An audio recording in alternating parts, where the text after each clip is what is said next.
retour à Incarnam, Dofus Argenté, on en parle dans cette vidéo. Hey yo, bonjour les Quechua, j'espère que vous allez bien. Comme tu as pu le voir, on va parler de Incarnam et du Dofus Argenté qui a été ajouté avec la mise à jour de Astrub, avec sa refonte et la refonte des quêtes. Alors oui, j'ai pris le temps de faire toutes les quêtes, je vais vous donner mon avis et aussi le petit passage sur Incarnam. Mais avant de passer à la vidéo, je te rappelle que si tu le souhaites, tu peux venir t'abonner, c'est entièrement gratuit, ça fait toujours plaisir de voir la communauté des Quechua s'agrandir, donc n'hésitez surtout pas, le petit abonnement, le petit j'aime, le petit commentaire. Et sans plus attendre, on va donc passer tout de suite à la vidéo. Je te souhaite un bon visionnage, on se retrouve à la fin.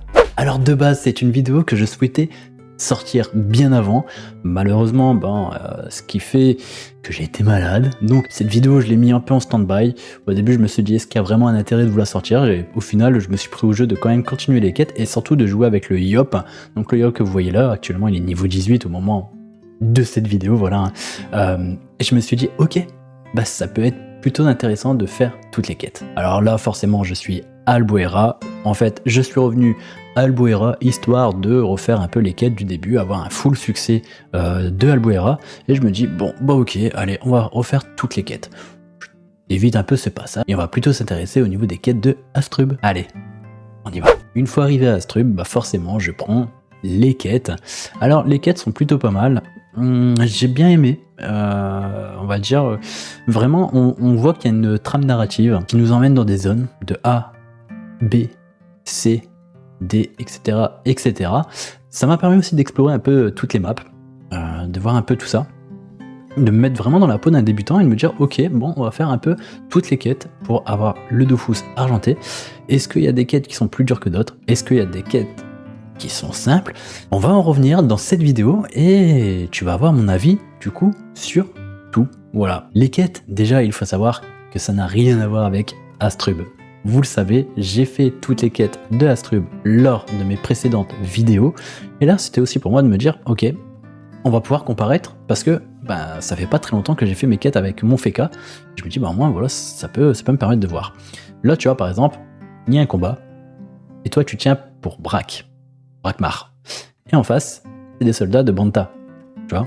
Donc en gros, toi tu dois détruire les soldats de Banta. Donc ça te met déjà, on va dire, un peu dans l'image de il y a deux clans. Les anges, les démons, Banta, Brakmar. Quel camp vas-tu choisir? Et justement, quel camp vas-tu choisir? Cette demande est très vite proposée. Je trouve ça peut-être un peu trop tôt pour des joueurs débutants. Demander directement de choisir un camp. Moi, en tout cas, je n'aime pas qu'on me demande de choisir un camp alors que je sais même pas ce que l'un fait et que l'autre fait. En soi, il n'y a pas forcément d'intérêt à choisir Banta ou Prak, vous le savez, on n'y gagne rien. Hormis si vous faites du PVP avec vos ailes activées et juste pour avoir, on va dire, un skin. Mais ça n'apporte rien, et là vous voyez justement, moi je me dis, je vais me rebeller. Je me suis donc rebellé parce qu'il y avait un combat, donc moi je me suis dit vas-y, moi j'aime bien les combats. Genre moi ça me permet de tester le Yop encore plus. Donc j'ai fait mon combat et en fait à la fin de cette quête on te demande de choisir entre devenir bantarien, devenir Brakmar ou rien du tout. Donc moi forcément j'ai choisi rien du tout. Mais tu vois cette proposition de directement de choisir un camp, je suis pas fan. Je pense pas que le joueur en soi ça lui porterait grand intérêt. Alors forcément j'ai fait toutes les quêtes. Je n'ai pas lu principalement beaucoup de quêtes.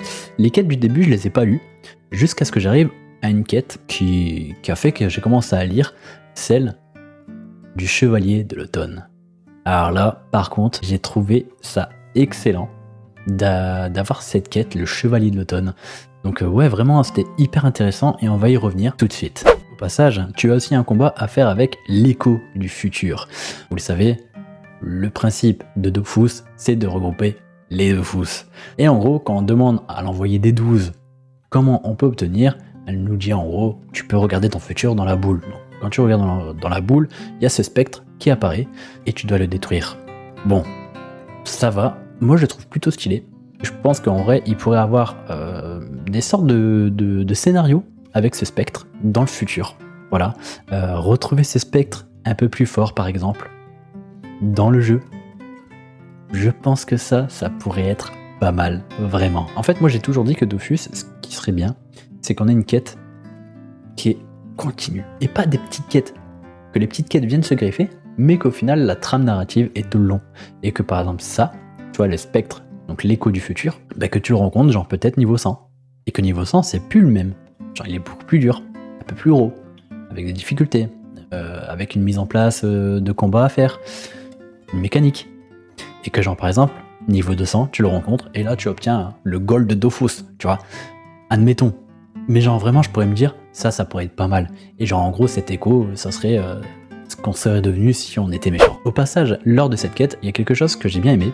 Tu vois, là on me demande d'aller dans la pièce de droite. Donc je m'y rends, et en fait, on te montre les métiers. Et ben ça, merci Dofus Touch. C'est très intelligent. Alors, c'est très intelligent, mais à la fois, pas beaucoup. Pourquoi ? Parce que là, du coup, on nous montre qu'on peut faire paysan, mineur, pêcheur, bûcheron. On va aller sur l'établi pour confectionner un objet, mais on peut choisir que 3 métiers. C'est proposer quelque chose qu'on n'a pas forcément. Et là aussi, quelque chose que j'ai bien aimé, c'est que du coup, bah, on nous apprend à craft, ok, pas de souci, mais on nous apprend surtout à utiliser l'HDV. Enfin. Alors, ça peut paraître con pour nous, joueurs qui l'utilisons tous les jours, mais combien de fois je vous ai dit que le HDV pour des débutants était hyper complexe. Oui, hyper complexe. J'en avais même d'ailleurs fait une vidéo comment vendre des objets ou comment acheter des objets dans l'HDV de Dofus Touch. Certains avaient même rigolé à l'époque en me disant on le sait, oui, on le sait, mais un débutant, l'HDV est complexe. Il y a des choses à savoir et voilà, je pense que maintenant ça, je trouve que c'est bien, c'est une mise en forme du tuto final. On va dire des choses qu'il n'avait pas sur Albuera, il les découvre dans Astrub et son apprentissage est progressif et pas intensif et ça, c'est plutôt cool. Et pendant ces quêtes, quelque chose que j'ai adoré aussi, c'est qu'on nous demande d'aller affronter notre doppel. Et ben ça, c'est plutôt pas mal. Parce que du coup, ça nous fait comprendre qu'il y a un doppel. Alors, je n'ai pas lu, donc peut-être qu'il parle des doppels, mais ça serait bien justement qu'il nous parle des doppels et qu'il nous demande d'aller les battre. Peut-être un axe de progression à faire pour cette mise en place, mais pourquoi pas, au moins pour dire, ok, vous pouvez faire ça. Alors aussi, lors de mes précédentes vidéos, j'avais souligné qu'il n'y avait plus le petit détail pour les développeurs. Et regardez, ici, on a Niom, et de l'autre côté, Yon. Donc, ils ont gardé le petit clin d'œil qu'ils avaient mis justement dans les cellules à Astrub. D'ailleurs, j'en avais parlé dans une ancienne vidéo. Je me dis, ok, ça fait plaisir, ils l'ont gardé quand même. Dommage qu'il n'y ait pas d'autres petits clins d'œil, alors peut-être qu'on ne le sait pas, je les ai pas trouvés en tout cas. C'est dommage, mais en vrai, c'est sympa. Et là, quelque chose que j'ai particulièrement adoré, c'est justement, on va dire, le début de la quête du Chevalier d'Automne. En gros, on demande de savoir quelle est l'histoire du Chevalier de l'Automne. Et là, on est téléporté, on parle, voilà. Donc je vais pas forcément vous lire, je vous laisserai découvrir ça vous-même si vous faites les quêtes. Donc il y a le père qui parle, ensuite il y a la mère, voilà, donc la mère je pense, hein. Et nous en fait on est le petit enfant qui est juste ici. Voilà, donc je pense que tu l'avais peut-être pas remarqué tellement qu'on était petit, moi j'avais pas fait gaffe. Là, on est plus grand, et tu vois, donc je lis un petit peu, en gros, on nous demande de parler à ces personnes qui sont là. En vrai, moi je trouve ça dommage, parce que le skin du chevalier, ça pourrait être un skin qu'on pourrait avoir pour un nouveau personnage. Vous voyez le skin qui est juste ici, je me dis ça pourrait être pas mal.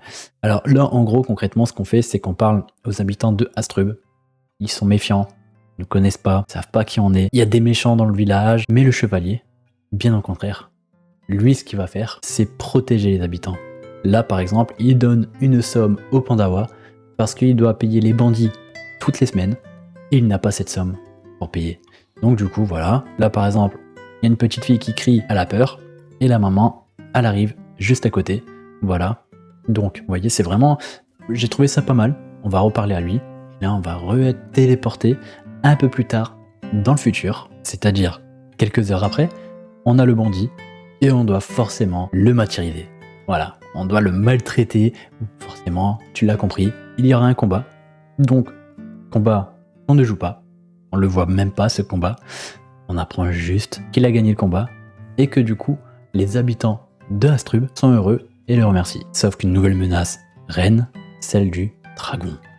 Donc le dragon est ici. J'ai trouvé ça impressionnant de voir le dragon. Donc là, j'étais en train de lire un peu ce que la quête me disait. Je me dis, waouh, stylé. Genre, la quête, elle te met vraiment dans le jeu. Tu te dis, ok, ouais, c'est bien. Mais tu vois, ce genre de dragon, c'est dommage. On n'en voit pas assez en quête. Donc là, bam, on parle. Voilà. Et en gros, il y a une petite trame narrative qui se met avec le dragon. Et du coup, toi, en tant que joueur, le but, c'est de récupérer le Dofus. Mais le Dofus, il faut l'obtenir en marchant sur les traces du Chevalier de l'Automne. Tu l'auras compris, s'ensuit une quête longue, très longue. Toutes les quêtes que tu vois ici, donc liste des personnages à aider pour la conseillère Archie. Des quêtes qui sont quand même longues, mais c'est justement ces quêtes-là qui vont te permettre de découvrir Astrub et ses environs. Et ça, j'ai plutôt aimé. Bon, lors de la bêta, j'ai rencontré des bugs dans certaines quêtes, donc c'était un peu embêtant. En vrai, désormais, ce n'est plus le cas. Il n'y a plus les bugs, donc ça devrait être réglé. Franchement, je trouve vraiment les quêtes sympas. Certaines quêtes un peu longues à mon goût. Genre par exemple, il y a un moment, il y a une quête où en fait on doit battre des pigeons. Donc voilà, on bat les pigeons. Et les pigeons, en fait, surtout, uniquement le pigeon blanc. Sauf que le pigeon blanc, limite, tu le trouves que sur 2 maps. Alors je sais pas si c'est un bug de la bêta ou autre, mais tu le trouvais que sur 2 maps, vraiment, que 2 maps. Donc à chaque fois, toi en tant que nouveau joueur, si tu le sais pas, tu vas être un peu embêté. D'ailleurs, lorsque tu fais toutes ces quêtes, on te demande d'aller découvrir l'Almanax. En vrai, je trouve que le tuto est parfait. Il y a juste encore un petit truc, je trouve qu'on ne nous a pas parlé des quêtes journalières. Alors, est-ce qu'il faudra en parler? Moi je pense que oui, mais il faudrait aller plus loin que ça. Pour moi, il faudrait mettre un cadeau dans toutes les quêtes journalières et pas uniquement à partir du niveau 180 ou 190, je sais plus exactement. Je trouve ça un peu bête. Ça favorise, on va dire, les THL à faire ce genre de quêtes, alors que les BL, tu vas leur dire, tu vas gagner de l'XP en plus. Ouais, en vrai, juste pour gagner de l'XP en plus, tu vas le faire une fois de temps en temps. Mais quand tu vas voir que la quête, elle est dure à faire, je te dis une bêtise, mais un BL, par exemple, va faire le donjon Scarafeuille, alors qu'il est solo, le mec il va peut-être pas aller le faire, hein. Il connaît même pas le jeu, il va pas aller s'aventurer dans faire un donjon solo, il a fait une fois, 2 fois, fini, hein. Il va plus y aller, hein. Et en cours de cette quête, enfin le passage. Vous vous souvenez, lorsque j'ai comparé les quêtes d'Astrub, on utilise justement ceci. Et je dis, dommage de montrer un Carnam et de pas pouvoir y aller. Et ben vous savez, je suis une grande, voilà. Et au final, nous y allons. Alors, pas comme je l'aurais voulu, mais nous y allons. Donc là, le but, en gros, c'est une quête que tu dois... Voilà, tu dois en gros trouver le moyen d'aller sur un Carnam, comment tu vas y aller. Donc lui, il va te dire, je veux bien t'y emmener, mais il faut faire ci, il faut faire ça. Donc voilà, toutes des petites quêtes que tu vas devoir faire pour y aller. Et enfin, une fois que tu as fait ces quêtes, te voilà à un Carnam. Et là, rien que là, je me suis dit, ah là là, mais quel plaisir. Moi, je m'attendais à un truc. J'ai même pris un screen tellement j'étais content. Vous voyez? Et là, je me dis, ok, cool, c'est trop bien. Je vais me balader sur un Carnam. J'ai dit, pourquoi il n'y a qu'une map? Un combat se lance. Ok, bon, tu vas lancer le combat. Et là, tu te dis, il n'y a que ça pour un Carnam? Je voulais plus, moi. Vraiment, j'étais un petit peu déçu de ce qu'il y avait sur un Carnam, pardon. Alors, content, mais déçu à la fois. Genre, j'aurais aimé pouvoir me balader un petit peu aux alentours. Genre, je vous dis des bêtises, mais des statues on va dire de gros joueurs. Genre, par exemple, juste un Carnam avec des statues de ceux qui ont gagné les championnats en PVP pour tous les serveurs. Allez hop, un petit clin d'œil aux gros joueurs THL, tu vois, et te dire, bah toi aussi tu peux avoir ta statue sur un Carnam. Voilà, il n'y a pas de combat, il n'y a pas de petit truc, mais genre retrouver nos maps et avoir un petit... Moi je sais pas ce que vous en pensez, mais moi j'aurais kiffé voir ce genre de skin, du coup, sur un Carnam. Ouais, j'aurais adoré là. Alors bien évidemment, tu te doutes, une fois que du coup tu as été un Carnam, tu continues ta série de quêtes pour être dans les traces du Chevalier d'Automne, et on va te demander de faire des quêtes, voilà, dans les champs, et après on va te demander de faire le donjon changeant, forcément. Et de toute façon, tu vas voir, toutes les quêtes sont bien faites, je trouve. Alors, bon, moi des fois je faisais le donjon bien avant, donc au final je devais me retaper le donjon. J'ai fait le donjon tofu 2 fois, et j'ai fait le donjon ensablé 2 fois aussi, parce qu'en fait je les avais déjà fait, et là je me retrouve à les faire. Alors, est-ce qu'il faudrait pas, j'allais dire bloquer l'accès au donjon? Ben non, parce que en soi, si t'es un joueur qui a du niveau, tu vas pas t'amuser à refaire les quêtes pour les donjons. Alors, est-ce qu'il n'y aurait pas un système de skip, on va dire selon tutoriel de quête et tout? Ouais, je sais pas. Vous savez, en gros, faire un système de, si t'es débutant, tu peux pas faire ce donjon-là tant que tu n'as pas fait cette quête. Et peut-être dire en fait dès le début, quand tu choisis je suis débutant ou je suis expert, ton style de jeu, enfin ton jeu va être bridé, on va dire. Voilà. Ça pourrait être pas mal, je pense que ça peut être une mécanique qui peut être mise en place et du coup favoriser le débutant. Et après, forcément, tu te doutes, on arrive à Ténéla. Alors, là pareil, vous avez des quêtes à foison, il faut retrouver des petits bouffetons qui se sont échappés de leur enclos, il faut travailler dans une auberge de jeunesse, je sais pas trop quoi, il faut faire le ménage. J'ai trouvé les quêtes très bien, enfin vraiment très bonnes, parce que en soi il y avait une trame narrative, même si elles étaient un peu chiantes à exécuter, moi qui fait pas forcément les quêtes, j'avoue que j'ai trouvé ça long, mais je trouve que pour un nouveau joueur, s'il se met vraiment dans les quêtes, qui se met à fond dans la trame narrative, il va être emporté. Et en soi, alors malheureusement, j'ai un XP x4, si je dis pas de bêtises, en fait, dès que, forcément là, on est le mercredi d'après, donc mes personnages de serveur sont arrivés, donc je bénéficie d'un multiplicateur d'XP, donc un peu dommage, parce que du coup, on va dire, je suis pas resté dans le moule de débutant, alors que c'était un peu mon souhait. Donc j'ai très vite XP. Je n'ai utilisé aucun parchemin d'XP. Par contre, j'ai utilisé des parchemins de Karak. Ouais, c'est pas très cohérent avec ce que je viens de dire, que je voulais être un peu... voilà. Mais en même temps, des fois, il y avait certaines quêtes qui étaient hyper complexes. Alors j'ai trouvé ça un peu dommage. Que les quêtes, il y a certaines quêtes qui étaient hyper complexes, et en plus, tu dois faire en solo. T'as des combats que tu dois faire en solo, et c'est un peu un poil dur en fonction. Alors, il devrait faire en sorte de genre, tu es sûr de vouloir affronter ce combat, tu as un niveau un peu inférieur à ce qui est demandé d'habitude, et tu es vraiment sûr. Ou souhaites-tu améliorer ton expérience en combat pour XP justement et revenir un peu plus fort. Il y a encore des petits thèmes qui je pense qu'il faudrait réajuster, mais en soi ça reste quand même pas mal. Une fois que tu as réussi toutes les quêtes que du coup tu avais dans le parchemin, tu dois désormais te rendre sur la tombe du chevalier. Donc tu vas te rendre sur la tombe, tu vas prier, et là tu vas voir le dragon qui va revenir. Alors en bébé, forcément, parce qu'il est rené, on va dire, de son Dofus, donc lui il revient, et il va te dire, ok, si tu veux vraiment revoir le chevalier, il faut faire des quêtes. Donc voici le petit dragon en question, qui est juste là. Donc soit tu fais défendre votre peau, ou vous remémorez la légende. Moi j'ai choisi de me remémorer la légende. J'aurais pu faire le combat, j'ai pas fait le combat, donc je ne sais pas ce qui se passe si on fait le combat, donc je fais pas le combat. Par contre, juste après il va y avoir un combat un peu chiant. Et ce combat, c'est quand tu réveilles le chevalier. Tu dois affronter le chevalier, parce qu'en fait tu le réveilles d'entre les morts, pas content, tu dois l'affronter. Toi tu deviens un petit dragon quand tu vas l'affronter, hein, tu vois, donc c'est un peu joli, en plus t'es un peu sur une map différente. Alors au début, j'ai pas trop compris la mécanique. Je vous avoue, j'ai un peu bourriné, je me suis dit cool, j'ai qu'un sort de dispo, bah moi je tape. Voilà, j'ai fait le débutant, je n'ai pas lu en fait, vous voyez sur le côté, moins 200% résistance R. Ok nickel, là j'ai réussi à taper. Regardez là, moins 200%, 250% résistance feu, bah tiens c'est bizarre je tape pas. Et si vous me croyez que je vous dis que j'ai même pas fait gaffe, que je le tapais pas. Moi je tape hein. Mais tout le long, moi je suis là, je suis en train de regarder la télé en même temps de faire mes quêtes. Ok, c'était le moment de Koh-Lanta. Ok, tac, je tape. Et après, bizarre, sa vie elle descend pas quand même. Pourquoi sa vie elle descend pas et moi elle descend? Quelque chose qui va pas. Là je me dis, ah mais je suis con. et oui, concrètement, je vais seulement comprendre qu'en fait, oui. Donc le premier combat, je le perds. Je te mens pas. Voici, je l'ai perdu. Je me dis, ok, j'ai perdu, vraiment. C'est pas grave, j'ai compris mon erreur, maintenant je recommence et je vais gagner. Donc là, bien évidemment, ma vie c'est pas la même, la sienne c'est différent. Là je vais lui donner du coup le dernier coup, il disparaît, et voilà. Donc là, t'arrives dans les quêtes, dans les missions, enfin, tu sais que tu vas avoir le Dofus, tu sais que tu vas l'avoir. Donc là en gros, tu les laisses en paix, tu vas revenir sur cette map, et tu vas récupérer ton Dofus. Et là regardez bien, le nouveau gardien du Dofus argenté. Alors, ouvrir de grands yeux, tu vas le récupérer et tu vas gagner des succès. Et dans ces succès, il y aura le Dofus argenté.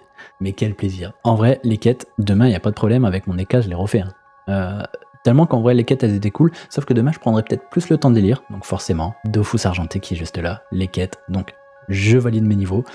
Donc tu vois, je suis niveau 80, 82 maintenant. On obtient le Dofus argenté, on obtient pas mal de succès liés à Astrub, mais justement, par rapport à ces succès, il y a un hic. Alors ce hic, c'est celui-ci. Déjà, je voulais regarder si en succès exploration, on avait tout. Donc je vais aller Albuera, Astrub, 100%, c'est nickel. Je me dis, je vais aller vérifier les quêtes. Une enquête, Astrub, 90%. Et il me manque un succès. Jeter des perles au porcasse, ce qui considère que ça Astrub, je pense pas. Donc peut-être que ça, pour moi, logiquement, c'est plus dans les plaines de Cagna. Voilà, donc je pense juste que là, ce succès s'est trompé. Il est dans la mauvaise catégorie. Si c'est le cas, tant mieux. Maintenant, si c'est pas le cas, c'est un peu dommage quand même qu'on n'ait pas le 100% Astrub. Justement pour montrer que lorsque tu obtiens des succès, tu obtiens encore plus d'XP. Alors on nous en parle vaguement dans Albuera, mais là c'est flagrant. Tu as fait une belle liste de succès pour obtenir un beau trophée à la fin. Et voilà les Keishua, la vidéo est donc terminée. J'espère que celle-ci vous aura plu. Moi franchement, ça m'a fait du bien de jouer à la bêta, de découvrir, on va dire, quelque chose de nouveau. C'est très plaisant. La dernière vidéo que vous avez vue, c'est celle sur Lossa. J'ai adoré la tourner aussi parce que Lossa, c'est un personnage que je joue jamais. Donc forcément, le jouer et en plus de pouvoir le tester dans des éléments que je joue jamais, le feu, l'eau, l'air, full, et en bi-élément, c'était que du bonheur. Celle-ci, j'ai pris un temps monstre à la tourner. En vrai, les quêtes, je pense que un débutant qui les fait, s'il se concentre en full quête, il y a un bon 4-5 heures, si c'est pas plus, parce que forcément, comme il n'aura pas le niveau pour faire certains donjons ou certaines quêtes, il sera un peu bloqué, donc il sera obligé d'XP. Donc si tu prends en compte en plus cet élément d'XP pour faire les quêtes, là c'est terminé, il va mettre encore plus de temps. Mais je trouve que cette trame narrative est bien plus complète, donc merci, merci, merci. D'ailleurs, j'ai été donner mon retour du coup dans le Discord Dofus Touch Beta, et je vous rappelle que lorsqu'il y a des bêtas, vous aussi, vous pouvez tester et donner votre avis. C'est très important parce que s'il y a des choses qui ne vous plaisent pas, vous pouvez en débattre et dire du coup, ça par contre, je le modifierai. Ou à l'inverse, ça c'est très bien. Par contre, vous trouvez pas que c'est un peu abusé? Voilà, ils prennent en compte tous les avis, ils écoutent tout le monde et c'est grâce aux joueurs qui font des retours dans le jeu directement pendant les bêtas. La bêta sert à ça. Franchement, si vous jouez à la bêta, que vous voyez des choses, que vous souhaitez les remonter, je vous rappelle qu'il existe le forum et le Discord. Sur ce, les Keishua, merci à vous d'avoir regardé cette vidéo. Merci. Vous avez été nombreux à regarder la dernière vidéo avec mon Lossa, donc c'est un plaisir. Vraiment, ça a été un plaisir parce que non seulement déjà ça a été un plaisir de la tourner, et en plus vous avez été réceptifs, donc ça fait toujours plaisir. Et je vous rappelle que si vous n'êtes pas abonné à cette chaîne et que vous regardez régulièrement mes vidéos, abonnez-vous. Voilà. C'est gratuit et ça fait toujours plaisir de voir la communauté des Keishua s'agrandir. Mais surtout, je vous rappelle que c'est le meilleur moyen de soutenir un créateur. Donc par avance, je te remercie de ton abonnement. Et sur ce, je vous fais plein de gros poutou poutou. À très bientôt pour une prochaine vidéo. Ciao, ciao.